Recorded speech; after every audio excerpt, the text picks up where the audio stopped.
ಕೆಲಸ ಮಾಡುತ್ತಿದ್ದ ಚಿನ್ನಾಭರಣ ಮಳಿಗೆ ಮಾಲೀಕರಿಗೆ ವಂಚಿಸಿದವನನ್ನ ಬಂಧಿಸುವಲ್ಲಿ ಭಾರತೀನಗರ ಪೊಲೀಸ್ ಠಾಣೆಯ ಪೊಲೀಸರು ಯಶಸ್ವಿಯಾಗಿದ್ದಾರೆ. ಜ್ಯುವೆಲ್ಲರಿ ಅಂಗಡಿಗೆ ಮಾಲೀಕರು ಮತ್ತೊಂದು ಜ್ಯುವೆಲ್ಲರಿ ಅಂಗಡಿಯಿಂದ ಚಿನ್ನಾಭರಣ ತರಲು ರಾಜಸ್ಥಾನ ಮೂಲದ ಆರೋಪಿ ಧರ್ಮವೀರ್ ಸಿಂಗ್ನನ್ನ ಕಳುಹಿಸಿದ್ದರು. ಅದರಂತೆ ಚಿನ್ನಾಭರಣಗಳನ್ನು ತೆಗೆದುಕೊಂಡು ಆತನು ಕೆಲಸ ಮಾಡುತ್ತಿದ್ದ ಜ್ಯುವೆಲ್ಲರಿ ಅಂಗಡಿಗೆ ಹೋಗದೆ ಚಿನ್ನಾಭರಣಗಳೊಂದಿಗೆ ಪರಾರಿಯಾಗಿದ್ದ.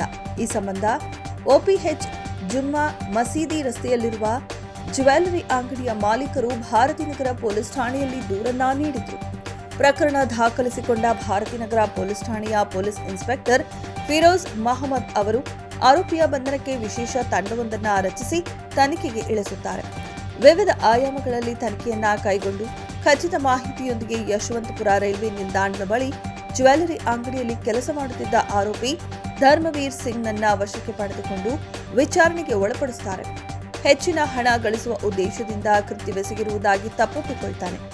ಆರೋಪಿ ಧರ್ಮವೀರ್ ಸಿಂಗ್ನ ಬಂಧನದಿಂದ 33,50,000 ರೂಪಾಯಿ ಮೌಲ್ಯದ 239 ಗ್ರಾಂನ 7 ಚಿನ್ನದ ಹಾರಗಳನ್ನು ಭಾರತೀನಗರ ಪೊಲೀಸ್ ಠಾಣೆಯ ಪೊಲೀಸರು ವಶಪಡಿಸಿಕೊಂಡಿದ್ದಾರೆ. ಭಾರತೀನಗರ ಪೊಲೀಸ್ ಸ್ಟೇಷನ್ ವ್ಯಾಪ್ತಿಯಲ್ಲಿ ಒಂದು ಜ್ಯುವೆಲ್ಲರಿ ಶಾಪಲ್ಲಿ 7 ಗೋಲ್ಡ್ ಚೈನ್ ಅಂದರೆ ಅವ್ರವ್ರದ್ದು ಬಿಸ್ನೆಸ್ ಇತ್ತು ಬೇರೆ 2 ಅಂಗಡಿಯಲ್ಲಿ. ಸೊ ಇನ್ನೊಂದು ಅಂಗಡಿಯವರು ಈ ಅಂಗಡಿಗೆ ಕಲಿಸಿದಾರೋ ತಮ್ಮ ಸ್ಟಾಫ್ಗೆ. ಆ ಸ್ಟಾಫ್ ಅವರು 7 ಗೋಲ್ಡ್ ಚೈನ್ ಬಿಸ್ನೆಸ್ ಆಧಾರ ಮೇಲೆ ತೊಗೊಂಡು ಹೋದದಕ್ಕೆ ಅವ್ರಿಗೆ ನಾಪತ್ತೆ ಆಗಿದ್ರು. ಕಳೆದ 5 ತಿಂಗಳಿಂದ ಅವರು ಪತ್ತೆ ಆಗಿಲ್ಲ. ನಮ್ಮ ಟೀಮ್ ಅವರು ರಾಜಸ್ಥಾನಿಂದ ಇಟ್ಕೊಂಡು ಬಂದಿದ್ದಾರೆ ಅವ್ರಿಗೆ. ಮತ್ತು ಆ್ಯಸ್ ಇಟ್ ಇಸ್ ಇಂಟ್ಯಾಕ್ಟ್ ಎಲ್ಲ ಪ್ರಾಪರ್ಟಿ ರಿಕವರಿ ಆಗಿದೆ. 7 gold chains valued at 33 lakhs and total 239 grams.